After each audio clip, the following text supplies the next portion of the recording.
Bismillahirrahmanirrahim. Biology second year National Book Foundation chapter number 7 topic named disorders of skeleton. It's an important topic और आप यहाँ से आगे जो अब चीजें शुरू हो रही हैं, जो टॉपिक स्टार्ट हो रहे हैं, तो पहले तो जो बोन्स वगैरह थी या कार्टिलेज था या आपके पास एक्सियल एपेंडिकुलर स्केलेटन था, तो वो 10th लेवल के टॉपिक थे, इंपॉर्टेंट है बट उसमें से ज्यादा चांसेस नहीं है कि चीजें पूछी जाएंगी। डिसऑर्डर्स ऑफ स्केलेटन ये आपके फर्स्ट ईयर का सेकंड ईयर का टॉपिक है, तो इसलिए यहाँ से चीजें लाजमी वो पूछता है। तो जो चीजें लिखवाई जा रही हैं, डिसऑर्डर्स का मतलब बेसिकली आपके पास डिफेक्ट्स हैं क्या, स्केलेटन में आपके जो ढांचा है उसमें किस किस्म के जो है ना, मतलब उसकी बीमारियां किस किस्म की हो सकती है, उसमें क्या डिसऑर्डर्स होते हैं, उसमें खराबी की क्या वजूहात बनती हैं, आज हम उसको डिस्कस करने जा रहे हैं। सबसे पहली वजह जो आप में से अक्सर लोगों के ज़बान ज़द-ए-आम है और हमारे इस माशरे का तकरीबन मसला चला आ रहा है, स्लिप डिस्क।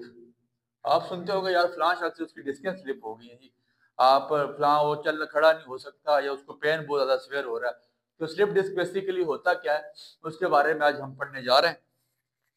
तो लिखिएगा, कहता है disc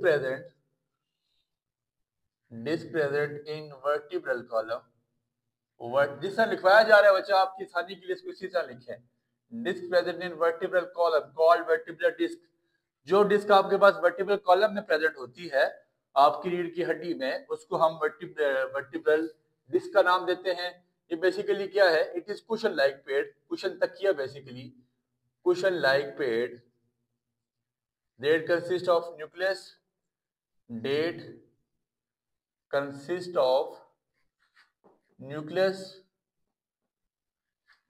cushion like pad that consist of nucleus pulposus and nucleus pulposus, ठीक है, that consist of nucleus pulposus, pul pulposus है, sorry, pul, that consist of nucleus pulposus and annulus fibrous and annulus fibrous। ठीक हो गया।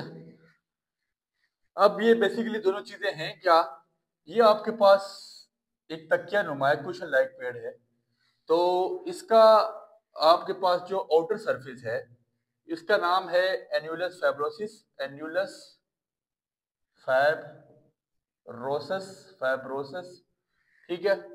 और दूसरा आपके पास क्या है, जो इनर है, आउटर का नाम एन्यूलस फाइब्रोसस, इनर का नाम आपके पास न्यूक्लियस पल्पोसिस, न्यूक्लियस पल्पोसस, पल्पोसस। अब बेसिकली ये करती क्या है, न्यूक्लियस पल्पोसस की हमें हेडिंग देनी पड़ेगी, न्यूक्लियस पल्पोसस।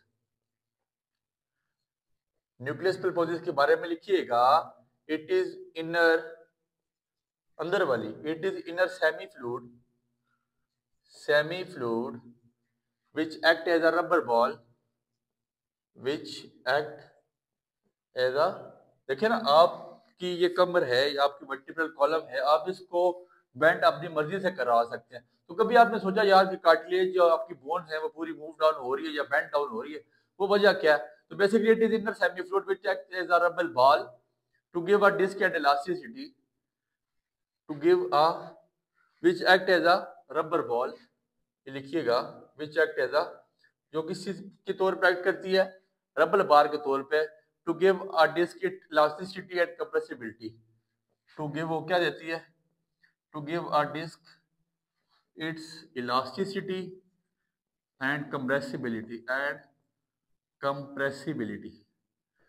ठीक है जी। डिस्क आपकी कंप्रेस भी हो सकती है और इलास्टिक भी, आपको कमर बेंड डाउन करें आपको समझ आ जाएगी, ठीक हो गया। फिर दूसरा आपके पास एन्यूलस फाइब्रोसस, ठीक है, ये स्ट्रॉन्ग आउटर रिंग, ये जो आउटर रिंग है ना इसका नाम एन्यूलस फाइब्रोसिस। इंटरनल आपकी बुक पर डायग्राम बनी हुई, मुझसे अच्छी बनती नहीं है, साथ वहां पे स्पाइनल कॉर्ड भी है, बाकी चीजें भी है, उसको साथ देखिएगा।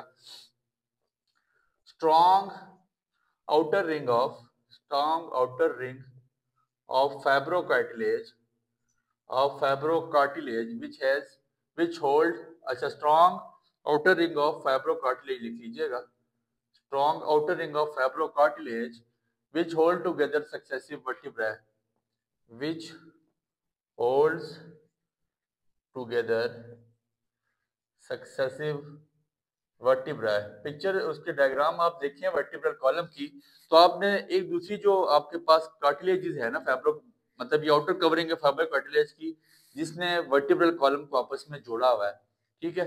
और disc act as a shock absorber, disc ये बड़ी इंपॉर्टेंट बात है, act as a shock absorber. आप देखें, आप बहुत लंबी जंप्स मारते हैं, ठीक है, बहुत लंबी जंप्स आप मार रहे होते हैं, तो आपने कभी महसूस किया होगा यार कि आपको झटका भी लगता है ना, तो आपकी जो कमर है बेसिकली वो शॉक अब्जॉर्बर के तौर पे, जैसे आपने देखा होगा बाइक्स में शॉक्स लगे होते हैं, उनका काम क्या होता है कि आपकी जो है ना आपको पेन ना दें या आपको झटका ऐसा ना कर मारें कि आपकी किसी हड्डी में फ्रैक्चर आ जाए।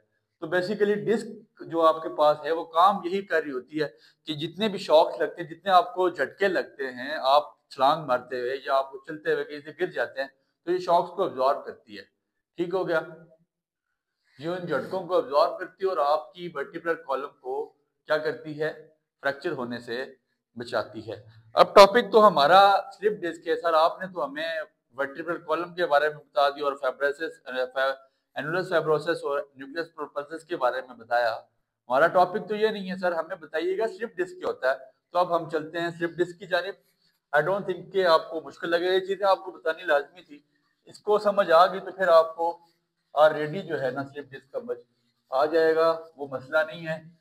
अभी आपने अगली नेक्स्ट जो हेडिंग देनी है उसका नाम है आपके पास हर्निएटेड डिस्क, हर्निएटेड डिस्क, ठीक है। It is called disc slip, इसको हम डिस्क स्लिप का नाम देते हैं, डिस्क स्लिप, ठीक है। होता क्या basically, sudden trauma to spine may result in herniation, to spine may result in herniation, एकदम ट्रॉमा क्रिएट हो जाता है जिसकी वजह से आपकी जो है डिस्क स्लिप हो जाती है। बेसिकली उसके पीछे रीजन क्या है, ये बड़ी इंपॉर्टेंट बात, rupture of annulus fibrosus, annulus fibrosus followed by the followed by protection followed by protrusion followed rupture of annulus fibrosis followed by protection of spongy nucleus propulsus, protection of spongy nucleus propulsus। अब basically होता क्या है, ये प्रोपर्शन आपको कहा जाता है, protrusion कहा जाता है, किसको, प्रोटेक्शन, बाहर निकल आना। एन्यूलस फाइब्रोसिस जब उस पर प्रेशर इंक्रीज करती है तो आपके पास न्यूक्लियस प्रोपल्सिस बाहर निकल आता है, और प्रोट्रैक्शन की वजह से क्या होता है, protraction presses, protection processes on spinal cord, on spinal cord nerves, फिर आपकी जो रीढ़ की हड्डी जो आपकी स्पाइनल कॉर्ड है उसको प्रेस करना स्टार्ट कर देती है, कौन, जब ये आपके पास न्यूक्लियस पर प्रोसेस बाहर निकलता है तो ये आपकी रीढ़ की हड्डी को प्रेस करना दबाना शुरू हो जाता है, इट जनरेट पेन, जिसकी वजह से आपको दर्द स्टार्ट हो जाता है, इट जनरेट्स पेन, तो फिर आपको दर्द स्टार्ट हो जाता है। इसको डिस्लिप भी कहते हैं, एकदम ट्रॉमा इंक्रीज होता है स्पाइन में जो हर्निएशन का बायस बनता है, डिस्लिप का बायस करता है। बेसिकली होता क्या, एनुलस फाइब्रस की आपके पास रप्चर हो जाती है, और प्रोटेक्शन का मतलब बाहर निकलाना किसका, स्पॉन्जी न्यूक्लियस प्रोपल्सिस की, rotation processes on spinal cord nerves उसको प्रेस करती है, प्रेसिस स्पाइनल कॉर्ड को दबाती है और इट जनरेट पेन, आपको दर्द स्टार्ट हो जाता है। ये आपके पास सारा टॉपिक यहाँ तक किसका था, स्लिप डिस्क का। इसका नेक्स्ट डिसऑर्डर हम पढ़ने जा रहे हैं spondylosis, spondylosis. It is immovability and fusion of vertebral joint, it is immove it is immovability and fusion of vertebral joint, vertebral joint, ठीक है जी। देखो आपकी वर्टिब्रल जॉइंट्स आपस में एक दूसरे में धस जाती हैं, फ्यूज हो जाती हैं, या आपकी वर्टिब्रल कॉलम मूव ही नहीं हो पा रहा होता, जिसका बेसिकली इसको हम नाम देते हैं स्पॉन्डिलोलाइसिस का। सर्विकल स्पॉन्डिलोलाइसिस, सर्विकल सर्विकल निकला है गर्दन से, सर्विकल स्पॉन्डिलोलाइसिस जो आपकी सर्विकल वर्टिब्राए है स्पॉन्डिलोलाइसिस, ठीक है, जो आपके पास गर्दन की ये आपके मूवमेंट हो रही है, सर्विकल वर्टिब्रा है, इसको सर्विकल वर्टिब्रा का नाम देता है। Cervical spondylolysis result from cervical spondylosis result from chronic cervical degeneration, result from chronic cervical degeneration, degenerate हो जाती है, ठीक है, एंड डिजेनरेशन बल्कि लिखिएगा with herniation of disc, with herniation of disc and aging, ठीक है जी। तो यहाँ पे डिस्क की हर्निएशन स्टार्ट हो जाती है। डिस्क बेसिकली जो दूसरी आपके पास डिसऑर्डर है उसको हम स्पॉन्डिलोलिसिस का नाम देते हैं। स्पॉन्डिलोलिसिस क्या होती है कि हड्डियों का वर्टिब्रल जॉइंट्स का आपस में लग जाना या उसका मूव ना होना। सर्विकल स्पॉन्डिलोलिसिस जो आपकी गर्दन की ये हड्डी है, जो आपकी गर्दन की वर्टिब्रल कॉलम है, ये spondylolysis result from chronic cervical degeneration, ठीक है जी, with herniation of disc and ageing. Herniation हो जाती है डिस्क यहाँ की, गर्दन की आपके पास ये स्लिप हो जाती हैं। इसके बाद हमारे पास जो नेक्स्ट डिसऑर्डर है उसका नाम है शियाटिका, और शियाटिका भी हमारे लिए यहाँ पे एक कॉमन डिजीज है। हम अक्सर सुनते हैं यार फलां बंदे को या फलां औरत को ये ना शियाटिका का प्रॉब्लम है। अब शियाटिका बेसिकली आपके पास है क्या, इसके बारे में आपको अभी पता चल जाएगा। आई डोंट थिंक ये आपके लिए कोई मुश्किल टॉपिक है। शियाटिक नर्व्स के बारे में आपको लाजमी पता होना चाहिए, और शियाटिका शॉर्ट क्वेश्चंस के लिए भी इंपॉर्टेंट है, शॉर्ट क्वेश्चन में आ सकता है। Sciatica, it refers to pain, क्या होता है इसमें सर, पेन हो जाती है, weakness and tingling in the leg, and tingling चुकाओ, and tingling in the leg, ठीक है, टांग में चुकाव पैदा हो जाता है, दर्द हो रहा होता है, वीकनेस कमजोर, वीकनेस फील होती है। अब होता क्यों है, it is caused by injury to or pressure on the sciatic nerves, to or it is caused by injury or pressure on the sciatic, जो आपके sciatic nerves हैं वहां प्रेशर जनरेट हो जाता है, या कोई इंजरी की वजह से भी ये होता है। It is due to slip disc, pelvic injury,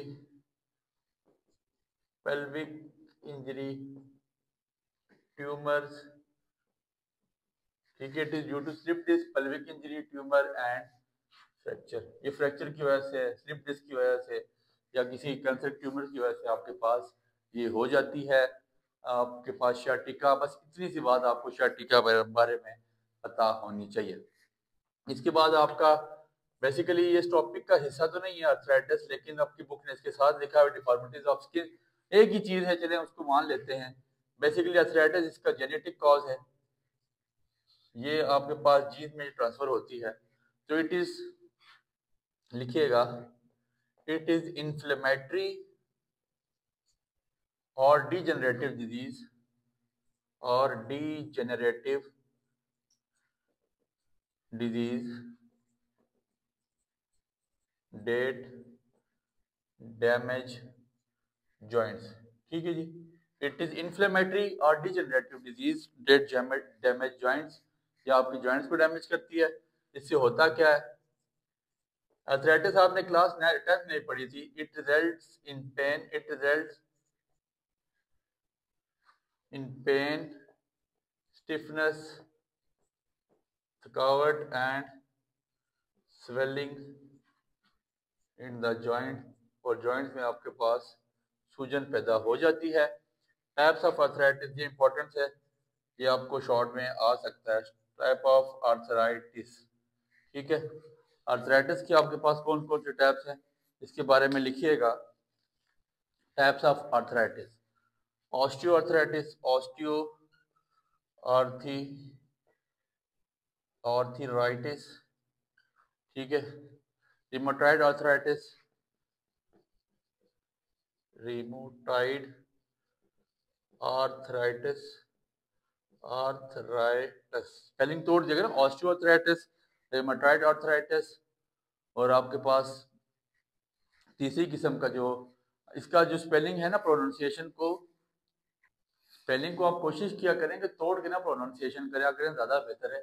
और तीसरी आपके पास क्या है, गॉइटी आर्थराइटिस।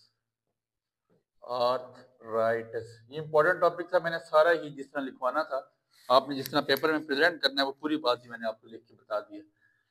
ठीक है। और ऑस्टियोआर्थराइटिस के बारे में एक line, degeneration of joint cartilage,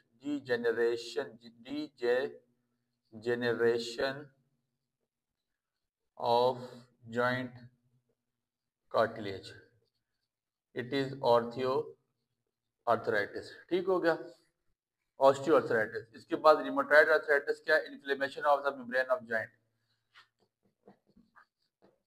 inflammation of membrane of joint. मैं इस टॉपिक को पूरा प्रेजेंट करके बता रहा हूँ, अपने पेपर में लिखना कैसे है।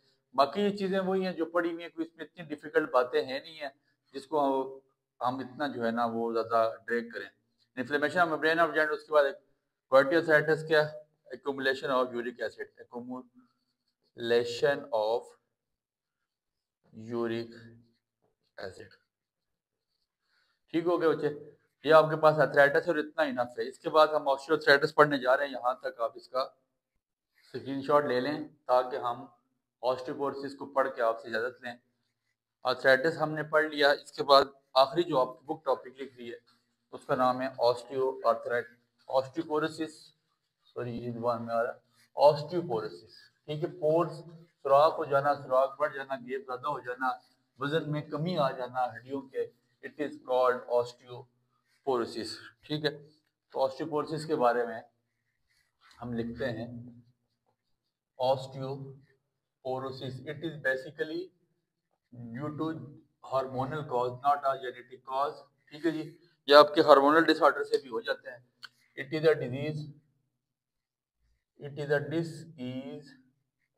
in which bone resorption out, in which bone resorption out, it is a disease in which bone resorption out, pores, bone deposit, pores, bone deposit, हड्डियों में छोटे छोटे सुराख बन जाते हैं जिसकी वजह से हड्डियां वीक हो जाती हैं। Bone mass is reduce, bone mass, pores का मतलब होता है सुराख, ऑस्टियोपोरोसिस पोर्स का मतलब सुराख, bone mass is reduce, bone का वजन कम हो जाता है। और इसके पीछे कॉजेज क्या है, मेन जो इसका बड़ा इंपॉर्टेंट कॉज है वो है डिक्रीज एस्ट्रोजन लेवल, आपका एस्ट्रोजन लेवल कम हो जाता है। फिर ये बेसिकली ज्यादातर कहाँ किस में पाया जाता है, mostly occurs in aged women, ज्यादा बड़ी उम्र की औरतों में। Other factors are insufficient exercise, other factors are insufficient exercise, या आप अच्छी एक्सरसाइज ना करें।